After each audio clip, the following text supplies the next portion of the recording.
मासिक धर्म के दौरान कौन से कार्य नहीं करने चाहिए। दोस्तों, एक बार माता लक्ष्मी और भगवान विष्णु क्षीर सागर में शेष नाग की शैया पर विश्राम कर रहे होते हैं।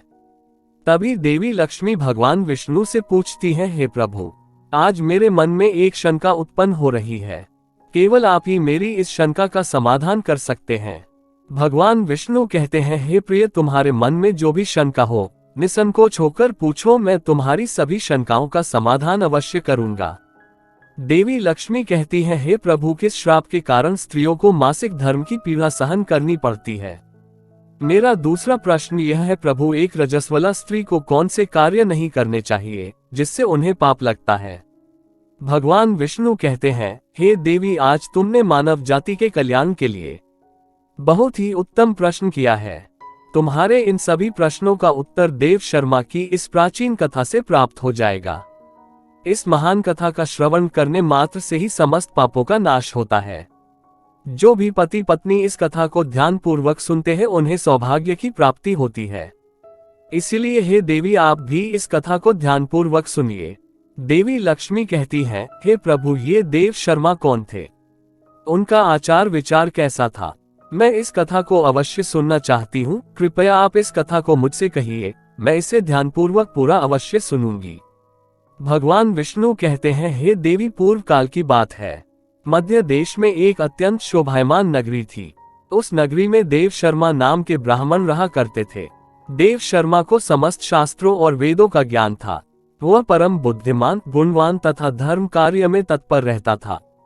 सभी वर्णों के लोग उन्हें बड़ा सम्मान देते थे। वे प्रतिदिन यज्ञ, दान, धर्म तथा संध्या उपासना किया करते थे। वे पशुपुत्र, बंधु बांधव तथा धन संपत्ति से संपन्न थे।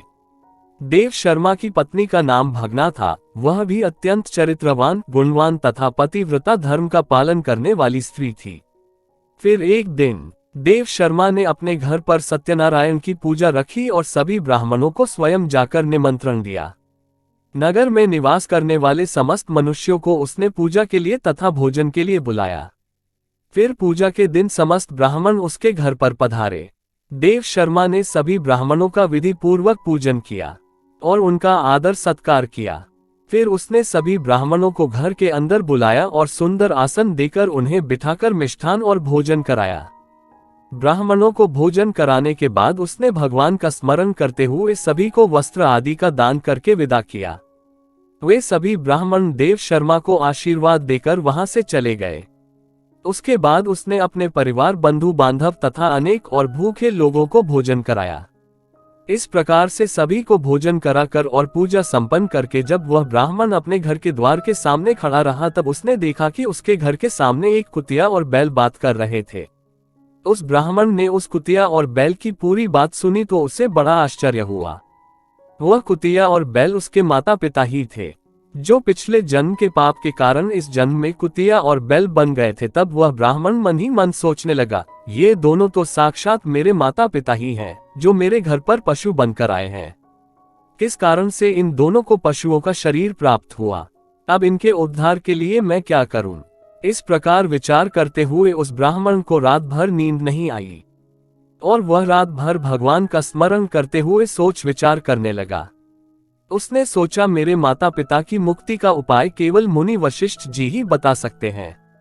इसीलिए सुबह होते ही देव शर्मा स्नान आदि कार्य संपन्न करके मुनि वशिष्ठ जी के आश्रम पर पहुंच गया। आश्रम पर आते ही मुनि वशिष्ठ जी ने देव शर्मा का स्वागत किया। वशिष्ठ जी कहने लगे, हे ब्राह्मण श्रेष्ठ, आज किस कारण से आपका हमारे आश्रम में आगमन हुआ है। आप दुखी दिखाई पड़ते हो, आपके दुख का क्या कारण है, बताओ। देव शर्मा कहता है, हे मुनिवर, आपको प्रणाम है। आपके दर्शन से आज मेरा जन्म सफल हुआ है। हे मुनीश्वर, आज मैं आपके पास एक शंका लेकर आया हूँ। कृपया आप ही मुझे इस दुख से बाहर निकाल सकते हैं। मैं अत्यंत दुखी और दुर्बल हो गया हूँ। वशिष्ठ जी कहते हैं, हे ब्राह्मण, दुख ना करो। तुम्हारी जो भी शंका हो निसंकोच होकर पूछो, मैं अवश्य तुम्हारी शंका का समाधान करूंगा। फिर देव शर्मा कहता है, हे मुनिवर, कल मैंने अपने घर पर भगवान विष्णु का पूजन किया तथा अनेक ब्राह्मणों को और भूखे लोगों को भोजन कराया, विधिपूर्वक भगवान का पूजन किया। फिर मेरे द्वार पर एक कुतिया और एक बैल आ गया। दोनों मेरे घर के सामने खड़े होकर बात कर रहे थे। सबसे पहले कुतिया उस बैल से इस प्रकार से कहने लगी, हे स्वामी, आज जो घटना घटी उसे सुनिए। हमारे पुत्र के घर में ब्राह्मणों के भोजन के लिए जो दूध रखा था, एक सांप ने उस दूध के बर्तन में अपना विष उगल दिया था, जिसे देखकर मुझे बड़ी चिंता होने लगी। उसी दूध से भोजन बनने वाला था। अगर सभी लोग उस दूध को खा लेते तो उनकी मृत्यु हो जाती। इसीलिए मैंने उस बर्तन में से सारा दूध पी लिया। जब बहू की दृष्टि मुझ पर पड़ी तो उसने मुझे खूब पीटा, जिससे मेरा अंग भंग हो गया। मुझे बहुत पीड़ा हो रही है। इसी कारण से मैं लड़खड़ाते हुए चल रही हूँ। मुझे ये पीड़ा सहन नहीं हो रही है। कुतिया की बात सुनकर वह बैल बहुत दुखी हुआ और वह खुद का वृतांत सुनाने लगा। है प्रिय, अब मैं तुम्हें मेरे दुख का कारण सुनाता हूँ। मैं पूर्वजन्म में इस ब्राह्मण का पिता था। आज इस ब्राह्मण ने सभी लोगों को भोजन कराया, किंतु इसने मेरे सामने घास तक नहीं डाली और ना ही मुझे जल पिलाया। इसी कारण से मैं बहुत दुखी हो गया हूँ। फिर देव शर्मा कहने लगा, इस प्रकार से अपने माता पिता को कुतिया और बैल के रूप में ऐसा बोलते हुए देखकर मुझे बड़ा दुख हो रहा है। मुझे रात भर नींद नहीं आ रही है।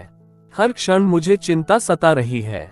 मैंने कभी कोई पाप नहीं किया है, हमेशा धर्म के कार्य किए हैं, फिर भी मेरे माता पिता को ऐसे कष्ट झेलने पड़ रहे हैं। इसी कारण से आज मैं आपके पास आया हूँ। कृपया आप अपनी योग शक्ति से पता करके मुझे बताएं किस कारण से मेरे माता पिता की ऐसी दुर्दशा हुई है और उनकी मुक्ति के लिए मुझे कौन सा कर्म करना चाहिए। फिर गुरु वशिष्ठ ध्यान लगाते हैं और उस ब्राह्मण के माता पिता के पूर्व जन्म के कर्मों को देखते हैं और देव शर्मा से कहने लगते हैं, हे ब्राह्मण, तुम्हारे माता पिता ने पिछले जन्म में घोर पाप किया है। उसी पाप के कारण आज उनकी ऐसी दुर्दशा हुई है। देव शर्मा कहता है, हे गुरुदेव, किस पाप के कारण मेरे माता पिता की दुर्दशा हुई है? कृपया विस्तार से बताएं, मैं जानना चाहता हूँ। फिर ऋषि वशिष्ठ कहते हैं, हे ब्राह्मण देवता, तुम ध्यान से सुनो। ये बैल जो तुम्हारे पिता है, ये पिछले जन्म में कुंडी नगर के श्रेष्ठ ब्राह्मण रहे हैं। इन्होंने एक दिन एकादशी का व्रत करके भोजन किया था। एकादशी के व्रत के दिन इसने दान धर्म भी नहीं किया। इसने द्वार पर आई गायों को कभी भोजन नहीं खिलाया। इसने अपने पितरों का श्राद्ध भी विधिपूर्वक नहीं किया। तुम्हारे पिता ने पिछले जन्म में मासिक धर्म के दौरान ही तुम्हारी माता के साथ संबंध बनाया था और इसी पाप के कारण इसे इस जन्म में बैल का रूप प्राप्त हुआ है। अब तुम्हारी माता के बारे में सुनो। तुम्हारी माता ने रजस्वला होते हुए भी भोजन बनाया। मासिक धर्म के दौरान ही इसने भगवान की पूजा की, तुलसी को जल चढ़ाया। रजस्वला होते हुए भी इसने भगवान को भोग लगाया। इसी कारण से इसे महापाप लगा है। मासिक धर्म के दौरान स्त्री 3 दिनों के लिए अपवित्र हो जाती है। मासिक धर्म के दौरान स्त्री को पूजा पाठ नहीं करना चाहिए। स्त्री को इन 3 दिनों में अपने बाल भी नहीं धोने चाहिए। इससे पति की आयु कम होती है। मासिक धर्म के दौरान पेड़ पौधों को स्पर्श न करे। रजस्वला स्त्री के साथ संबंध भी नहीं बनाना चाहिए। जो पुरुष रजस्वला के साथ संबंध बनाता है उसे ब्रह्म हत्या का पाप लगता है। जो रजस्वला के वस्त्रों को स्पर्श करता है उसे भी पाप लगता है। रजस्वला स्त्री के शरीर में 3 दिनों तक ब्रह्म हत्या का पाप निवास करता है और चौथे दिन ही वह स्नान करके पवित्र हो जाती है। चौथे दिन स्नान करने के पश्चात रजस्वला स्त्री को अपने पति का मुख देखना चाहिए। अन्य किसी पुरुष का मुख नहीं देखना चाहिए। यदि पति समीप ना हो तो सूर्यदेव के दर्शन करने चाहिए। गुरु वशिष्ठ कहते हैं, हे ब्राह्मण, इसी पाप के कारण तुम्हारे पिता को बैल और तुम्हारी माता को कुतिया का जन्म प्राप्त हुआ है।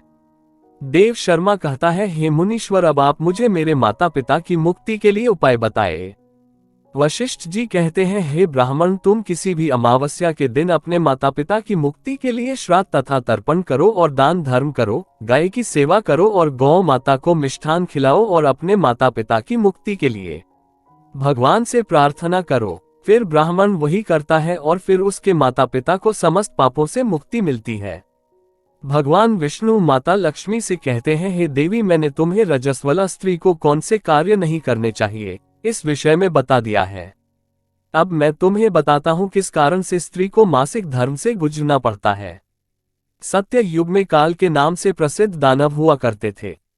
दानव होने के कारण उनका स्वभाव उग्र था और वे हमेशा ही युद्ध करने के लिए तत्पर रहते थे। फिर एक दिन सभी दानव वृत्रासुर के साथ मिलकर स्वर्गलोक पर चढ़ाई करने लगे। उन असुरों के पास भयंकर शक्तिशाली अस्त्र थे जिसका देवता सामना ना कर सके और भागकर ब्रह्मदेव के पास चले गए।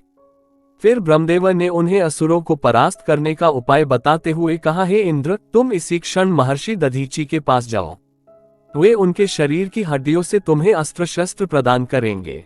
उन्हीं अस्त्रों का प्रयोग करके तुम वृत्रासुर का वध कर सकोगे। फिर सभी देवता महर्षि दधीच के आश्रम पर जाते हैं और उन्हें प्रार्थना करके अस्त्र प्रदान करने की विनती करते हैं।